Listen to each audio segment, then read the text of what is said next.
qual é o verdadeiro evangelho de Jesus Cristo? Primeiro, qual é o verdadeiro? E se tem um verdadeiro, imagino que tem pessoas aí propagando o falso. Muitos falsos evangelhos. Bom, para nós sabermos sobre o evangelho, nós temos que aprender um pouco sobre criação, queda e então redenção.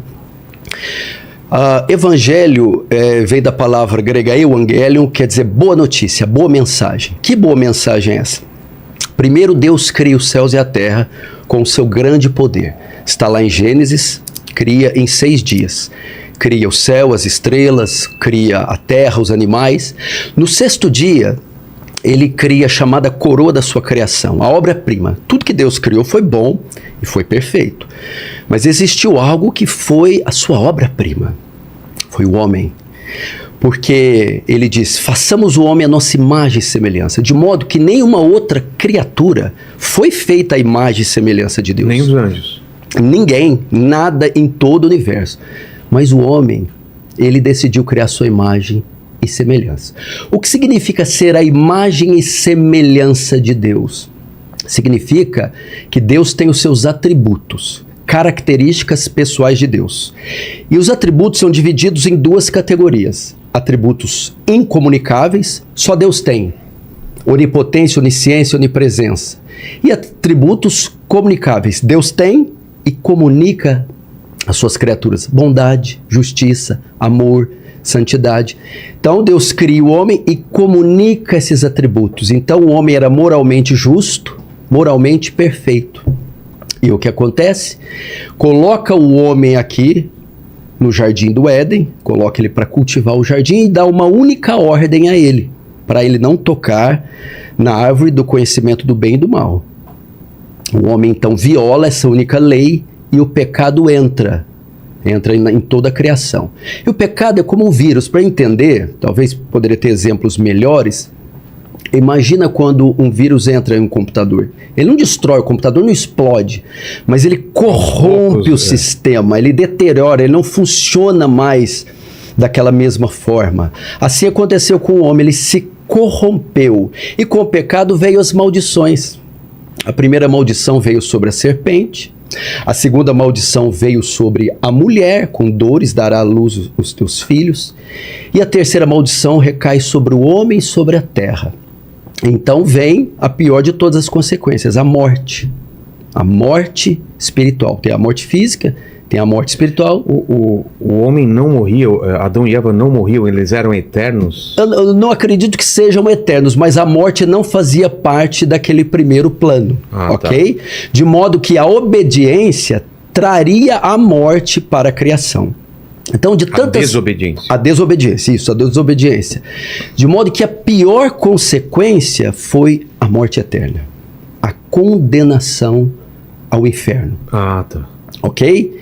Então, Deus condena o homem por causa do pecado, vem essa consequência drástica, e junto com ele, toda a descendência que viesse de Adão e Eva seria condenado com eles. Imagina dentro da perspectiva de um vírus. Se eles estão contaminados, logo sua descendência também virá contaminada. Foi isso que aconteceu. Todos que descenderam dos primeiros pais, Adão e Eva, vieram com a infecção, com a transmissão do pecado. E com o pecado, a sentença, a condenação. Então, por que Deus tem que condenar? Porque o pecado é uma violação à justiça de Deus, à lei perfeita de Deus. E Deus, sendo justo que é, ele precisa punir o pecado. A punição vem com a condenação. Mas Deus também não é só justiça. Deus também é amor. E no seu amor, intenta um plano para salvar essa raça que agora está perdida. Essa raça está debaixo de maldição, está debaixo de juízo. E ele precisa salvá-la. E o que ele faz? Ele precisa resolver um grande dilema. Provérbios está escrito assim: quem condena o justo, quem condena o justo e absolve o ímpio, abominação é para o Senhor, ok? Então não pode absolver o ímpio, nem condenar o justo. Como Deus, então, pode absolver o ímpio sem ser uma abominação? Ok? Porque veja só, o transgressor, o infrator, merece a pena, a condenação. Se o juiz é justo, ele não pode simplesmente abrir as grades das prisões e falar: estupradores, assassinos, saiam porque eu sou bom. Não, o senhor não é bom, o senhor é injusto. Concorda? Esse é o grande dilema. Como um Deus justo salva pecadores injustos sem deixar de ser justo. Ele não pode simplesmente perdoar, senão ele estará passando por cima da sua justiça. Aí que entra a beleza do Evangelho. Resposta: Jesus Cristo, a cruz de Cristo. Esse é o verdadeiro Evangelho. Isso muda tudo. Muda o que tudo. Começou na queda tem fim na crucificação. A solução, a única maneira de reverter o quadro, o estado do homem, da condenação, é o quê? Os pecados dos homens têm que ser punidos. Ponto. Não há como passar debaixo do tapete. Não há um lalau no céu. Não há como. O que acontece? Cristo, então, o plano de Deus é enviar seu Filho, que era Deus, para se tornar homem. E nos substituir, morrendo na cruz. O que ele faz? Na cruz, ele leva os nossos pecados. E Deus, por ser justo, tem que punir os pecados. Ao invés de punir os pecados em nós, pune eles em Cristo. Porque na cruz, Cristo leva os nossos pecados sobre ele. A imagem é muito simples. Imagine um júri. Imagine um tribunal. Rogério Vilela é condenado por 10 crimes hediondos. O 11º, réu confesso. Ele é pego com sangue nas mãos. Condenado, ele vai passar agora, sentenciado a passar por um julgamento. No julgamento, ele confessa os crimes. Ele é culpado. A sentença: pena de morte. A hora que o juiz vai bater o martelo e decretar sua sentença, cadeira elétrica, ou nem sei qual que são os métodos hoje, entra alguém no julgamento. Meritíssimo? Não. Não. Como não? Não o condene. Como assim? Ele olha para você: Vilela, levante-se daí. Tudo bem. Você se levanta e ele senta no seu lugar. Pode continuar, meritíssimo. O juiz: espera aí. Você está querendo dizer que você assume os 10 assassinatos dele? Sim. Mas se você assumir os assassinatos, você vai ter que arcar com a punição. Sim, eu arco. Cumprir a pena. Cumprir a pena. Mas a pena é de morte. Pois eu morro. Ok. Então aquele homem é executado no seu lugar. Porque o Estado quer justiça pelos crimes e a justiça tem que ser satisfeita. Ou será satisfeita com você ou com qualquer outro. Ela não pode ficar sem ser satisfeita. Foi isso que Cristo fez. Tirou todos nós do banco dos réus e olhou para Deus, o juiz, e diz: cobra o pecado de todos eles de mim. Mas meu filho, se você tomar o lugar deles, você vai se fazer culpado como eles. Eu faço. Mas se você fizer culpado, você vai pagar a penalidade. Eu pago. Mas a penalidade é a execução sumária. Pode executar. Essa é a história de amor. A mais bela história que o mundo já ouviu. Mas se Jesus era homem, era carne, como ele suportou essa dor? Vamos lá. Como um humano? Vamos lá. Jesus era 100% Deus e 100% homem. Vamos entender isso. Para o plano ser executado, só poderia ser feito por um homem perfeito. Só um homem perfeito poderia nos substituir. O que é um homem perfeito? Um homem que nunca pecou. Vamos procurar na terra. Adão, não. Abel, Caim, não. Abraão, Isaac, Jacó, Moisés. Vão passando as eras. Não tinha essa classe na terra. Então vamos olhar para o céu.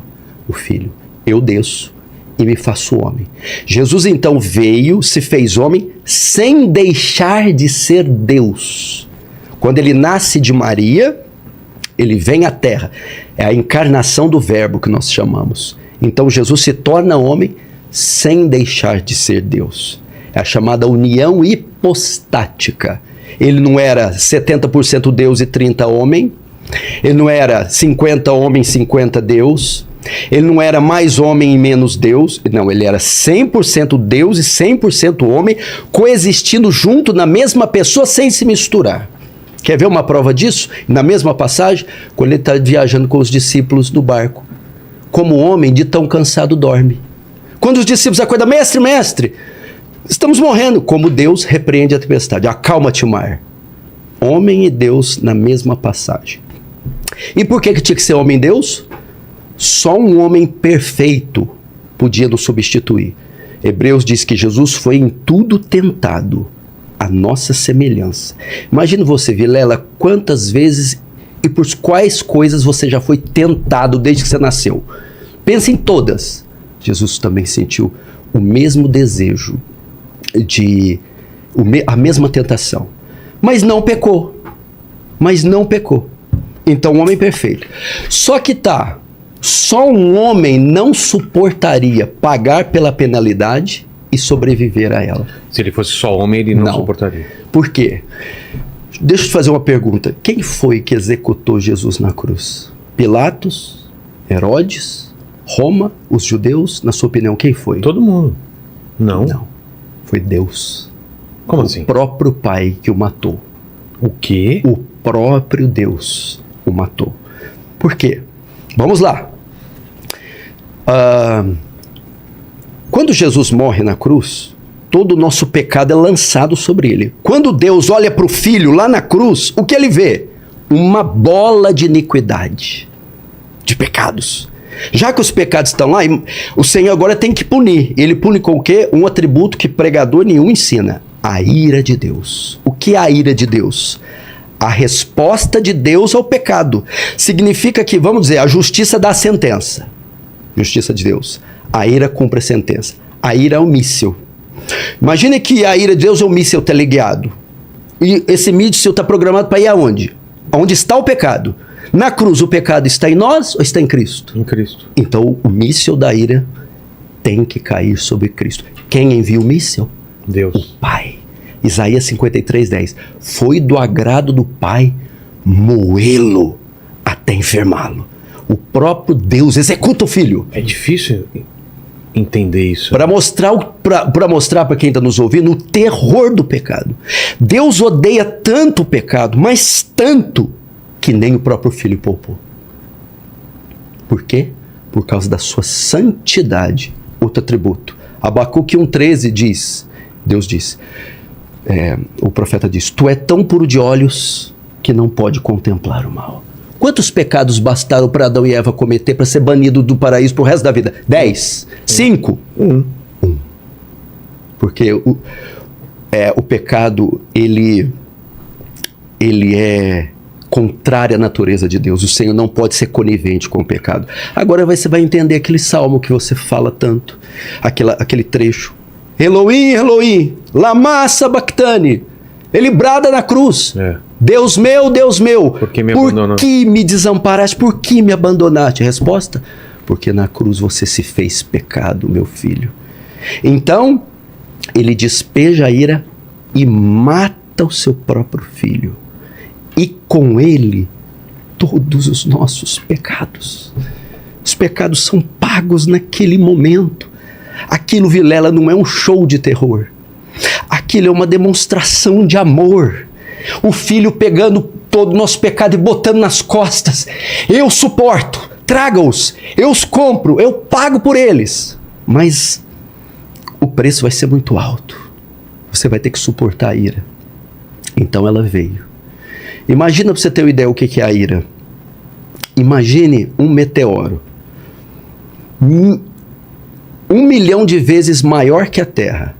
Mais pesado que a Terra, vindo na velocidade da luz contra a Terra a 1 hora, e ela vai colidir com a Terra e vai transformar tudo em pó, e ela está vindo, e alguns minutos antes dela chocar com a Terra, um muro, 1 milhão de vezes maior que o meteoro, se coloca entre a Terra e o meteoro. Então o muro, o meteoro colide com o muro. E destilhaça e faz o muro em 1000 pedaços, e aquele meteoro estilhaça, e nem o estilhaço toca na terra. Mas e o muro? o muro não aguenta, ele se desintegra.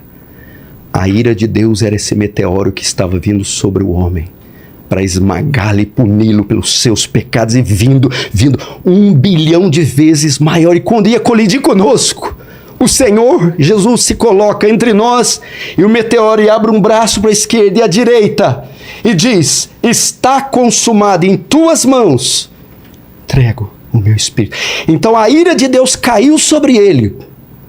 A Bíblia chama de cálice da ira. Nenhuma gota desse cálice caiu sobre nós. Mas e o filho? O filho não aguentou. O filho morreu. Jesus morreu. Jesus deu a sua vida. A única maneira